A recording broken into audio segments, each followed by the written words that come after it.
Assalamualaikum warahmatullahi wabarakatuh. Perkenalkan, kami dari kelompok 12 akan mempresentasikan hasil diskusi kami, yaitu tentang hukum kepailitan.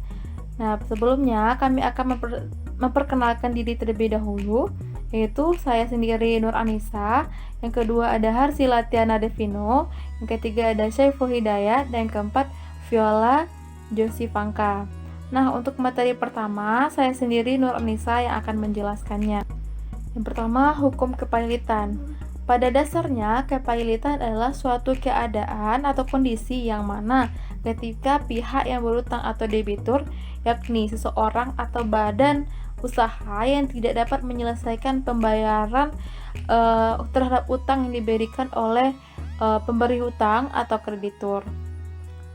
Dasar hukum kepailitan ini diatur dalam Undang-Undang Nomor 37 Tahun 2004, yaitu tentang kepailitan dan PKPU atau KPKPU.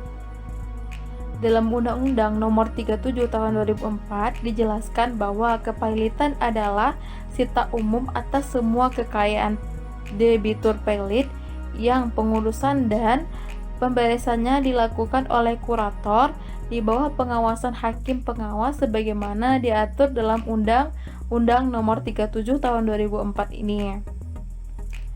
2. Prosedur pengajuan kepailitan. Dalam mengajukan kepailitan, ada syarat tertentu yang harus dipenuhi sehingga nantinya pengajuan ini dapat diproses dan diputuskan. Dalam Undang-Undang Nomor 37 Tahun 2004 dijelaskan prosedur-prosedur dalam pengajuan kepailitan. Yang pertama yaitu pengajuan ke pengadilan. Pengajuan permohonan pailit kepada ketua ke pengadilan melalui panitera. Yang kedua yaitu penyampaian persyaratan permohonan pailit. Penyampaian ini disampaikan oleh panitera kepada kepala ketua pengadilan paling lambat 2 hari setelah tanggal permohonan didaftarkan. Yang ketiga yaitu sidang pemeriksaan permohonan kepailitan. Sidang pemeriksaan akan dilakukan dalam jangka waktu paling lambat 20 hari setelah tanggal permohonan didaftarkan. Yang keempat yaitu pemanggilan debitur oleh pengadilan. Yang kelima, pemanggilan kreditur. Yang keenam yaitu pemanggilan debitur dan kreditur dengan surat kilat. Pemanggilan atas debitur atau kreditur ini dilakukan oleh jurusita dalam surat kilat paling lambat 7 hari setelah sidang pertama dilakukan. Yang ketujuh yaitu putusan pengadilan terkait kepailitan. Putusan pengadilan permohonan pailit harus dikabulkan jika telah memenuhi syarat. Putusan tersebut paling lambat 60 hari setelah didaftarkannya. Yang terakhir yaitu ada pembacaan keputusan. Baiklah, saya Harsila Tiana Devino akan melanjutkan materi tentang penundaan kewajiban pembayaran utang atau PKPU. Undang-Undang Nomor 37 Tahun 2004 mengatur tentang penundaan kewajiban pembayaran utang. Lembaga PKPU dalam ilmu hukum dagang dikenal dengan nama Surcean van Betaling atau Suspension of Payment. Adalah suatu masa yang diberikan oleh undang-undang melalui putusan hakim niaga, di mana dalam masa tersebut para pihak kreditor dan debitur diberikan kesempatan untuk memusyawarahkan cara-cara pembayaran utangnya dengan memberikan rencana pembayaran seluruh atau sebagian utangnya. Adapun yang menjadi tujuan PKPU adalah sebagai berikut. Yang pertama yaitu PKPU untuk melepaskan debitur dari kepailitan. Yang kedua, PKPU pada hakikatnya untuk mengadakan perdamaian. Perdamaian di sini maksudnya adalah dapat tercapainya perdamaian antara debitur dan seluruh kreditor dari rencana perdamaian yang diajukan atau ditawarkan si debitur tersebut. Selanjutnya, syarat dan prosedur PKPU. Pengajuan PKPU ditujukan kepada pengadilan niaga dengan melengkapi persyaratan berikut. Yang pertama, surat permohonan bermaterai yang ditujukan kepada Ketua Pengadilan Niaga setempat yang ditandatangani oleh debitur dan penasihat hukumnya. Yang kedua, surat kuasa khusus asli untuk mengajukan permohonan. Yang ketiga, izin advokat yang dilegalisir. Selanjutnya, alamat dan identitas lengkap para kreditor konkuren disertai jumlah tagihannya masing-masing pada debitur. Selanjutnya, financial report. Dan yang terakhir, lampirkan rencana perdamaian yang meliputi tawaran pembayaran seluruh atau sebagian tagihan utang kepada para kreditor konkuren. Prosedur PKPU terbagi menjadi 2 tahap, yaitu yang pertama PKPU sementara. PKPU sementara adalah proses pertama dalam penyelesaian permohonan PKPU. Permohonan PKPU akan disampaikan oleh panitera kepada Ketua Pengadilan Negeri dalam jangka waktu paling lambat 2 kali 24 jam, terhitung sejak tanggal permohonan didaftarkan. Selanjutnya adalah PKPU tetap.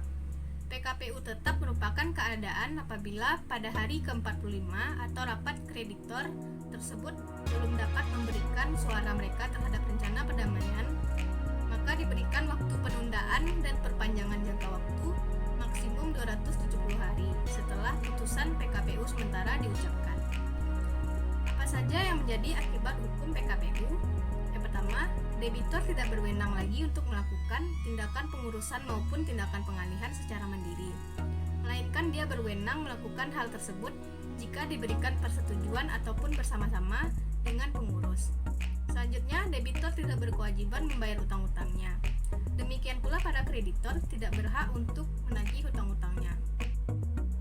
Selanjutnya, debitur tidak berwenang menjadi tergugat ataupun penggugat dalam perkara-perkara yang berkaitan dengan hak dan kewajiban harta kekayaannya, kecuali bersama-sama dengan persetujuan pengurus.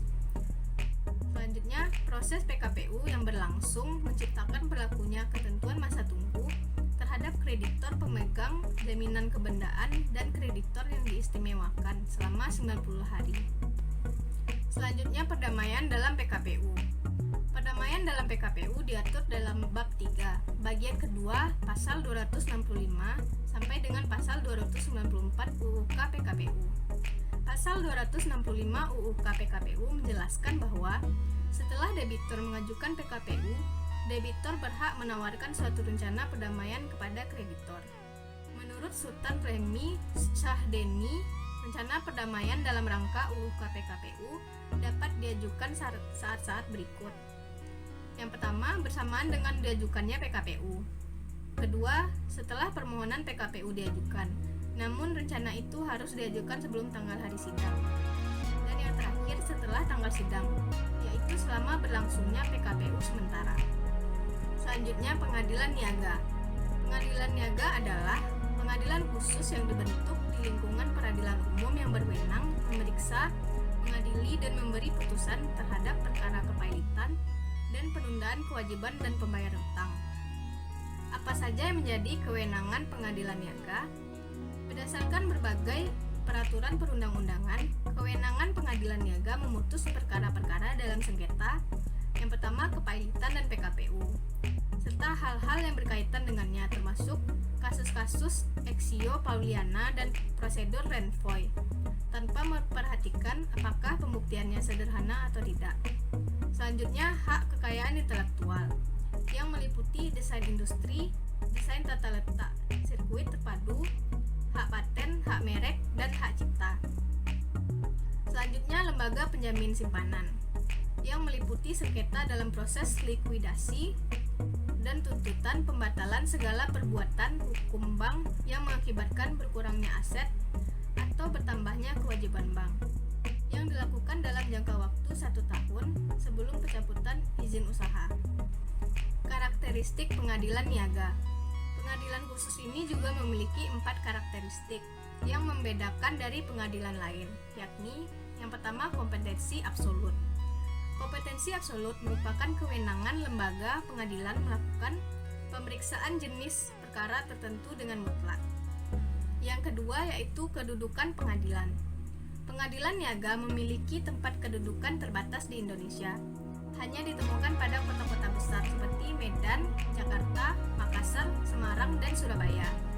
Selanjutnya, sistem pembuktian. Di Meninjau dari aspek hukum acara, karakteristik penanganan perkara pengadilan niaga dalam sengketa kepailitan menggunakan sistem pembuktian sederhana. Misalnya syarat kepailitan terdapat 2 atau lebih kreditur dan jatuh tempo hutang. Sementara hutang tersebut telah ditagih dan tidak dilunasi oleh debitor. Yang terakhir yaitu upaya hukum. Penyelesaian perkara pengadilan umum meliputi jenjang upaya hukum standar. Dimulai dari upaya hukum tingkat banding di pengadilan tinggi, kasasi di Mahkamah Agung, dan peninjauan kembali. Saya Viola Josifanka akan mempresentasikan materi tentang akibat hukum pernyataan pailit. Pailit merupakan suatu kondisi ketidakmampuan untuk membayar dari seorang debitor atas hutang-hutangnya yang telah jatuh tempo. Ketidakmampuan tersebut harus disertai dengan suatu tindakan nyata untuk mengajukannya, baik yang dilakukan secara langsung oleh debitor sendiri maupun atas permintaan pihak ketiga terhadap suatu permohonan pailit ke pengadilan. Materi selanjutnya itu syarat-syarat kepailitan. Menurut pasal 2 ayat 1 Undang-Undang Kepailitan mengatur mengenai syarat-syarat agar seseorang atau badan hukum dapat dinyatakan pailit, yaitu yang pertama adanya hutang, yang kedua salah satu hutang telah jatuh tempo dan dapat ditagih, dan yang terakhir debitor memiliki minimal 2 atau lebih kreditor. Materi selanjutnya yaitu harta pailit. Yang disebut dengan harta pailit adalah harta milik debitor yang dinyatakan pailit berdasarkan keputusan pengadilan.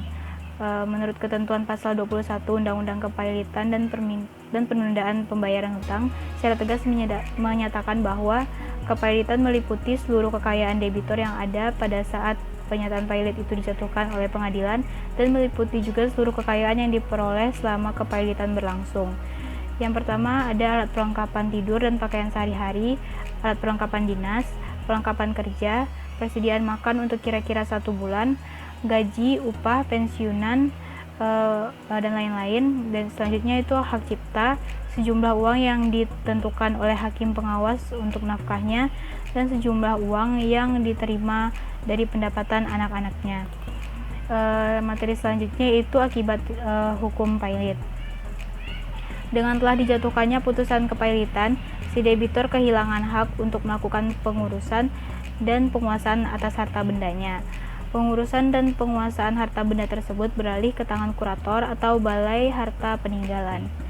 Menurut pasal 41 Undang-Undang Kepailitan, untuk kepentingan harta pailit dapat dimintakan pembatalan atas segala perbuatan hukum debitor yang telah dinyatakan pailit yang merugikan kepentingan kreditor yang dilakukan sebelum pernyataan pailit ditentukan. Materi selanjutnya yaitu kurator. Kurator adalah balai harta peninggalan atau orang perseorangan yang diangkat oleh pengadilan untuk mengurus dan membereskan harta debitor yang pailit di bawah pengawasan hakim pengawas sesuai dengan Undang-Undang KPKPU. Materi selanjutnya itu syarat-syarat menjadi kurator.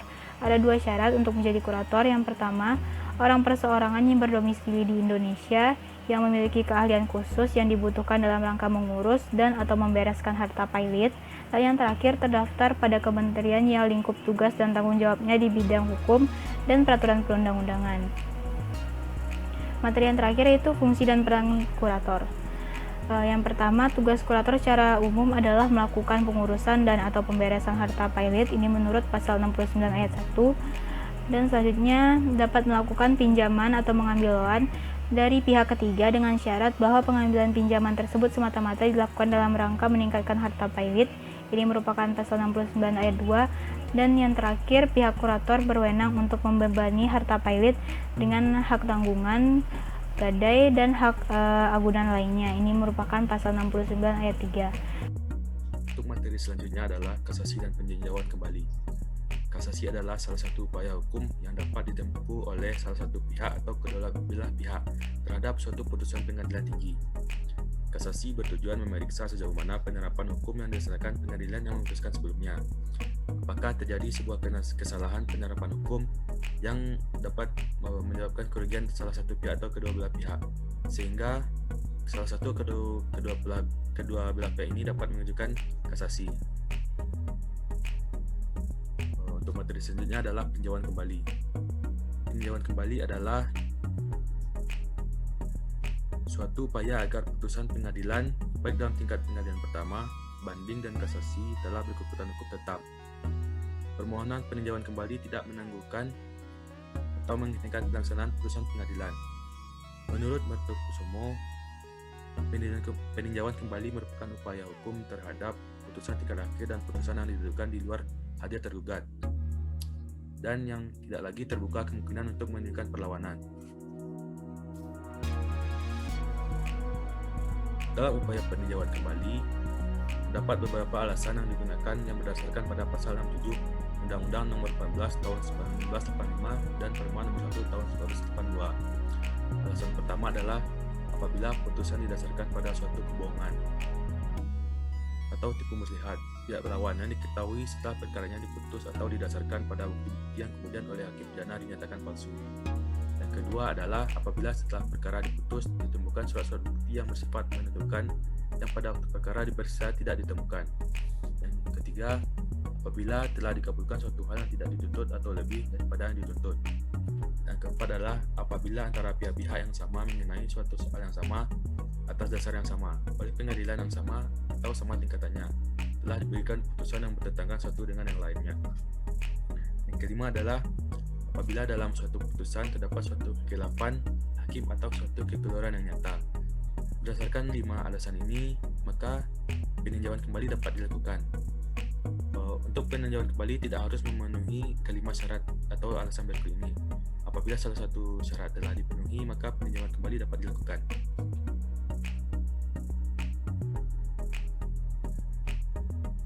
Baiklah, sekian hasil presentasi dari kelompok saya. Apabila dari teman-teman ada yang tidak memahami, silakan memberikan tanggapan dan pertanyaannya. Saya sudahi. Assalamualaikum warahmatullahi wabarakatuh.